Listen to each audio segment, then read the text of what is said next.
जाजपुर जिला व्यासनगर पौरांचल जोड़ाबर विजु जनता दलर बंधु मिलन उत्सव 1 नंबर वार्डर काउंसिलर विजय जेना नेतृत्व में आयोजित बंधु मिलन उत्सव में राज्य बीजेडी उपसभापति प्रणव प्रकाश दास अतिथि भाव जोगदे उद्घाटन करते। जिला परिषद अध्यक्षा नलिनी प्रभा जेना, कोरेई ब्लॉक अध्यक्षा जयंती दलाई, व्यासनगर पौराध्यक्ष सुभाष चंद्र बल, व्यासनगर बीजेडी सभापति अमूल्य नायक और वरिष्ठ बीजेडी नेता बसंत पात्र प्रमुख अतिथि भाव जोगदे।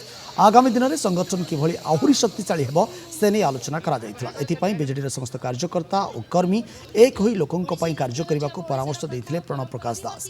यह अवसर में कोरेई ब्लॉक और व्यासनगर पौर परिषद लोक प्रतिनिधि और कर्मकर्ता संबर्धित कार्यक्रम में शह शह दलीय नेता और कर्मी उपस्थित थे। शेष में रंगारंग कार्यक्रम आयोजन करा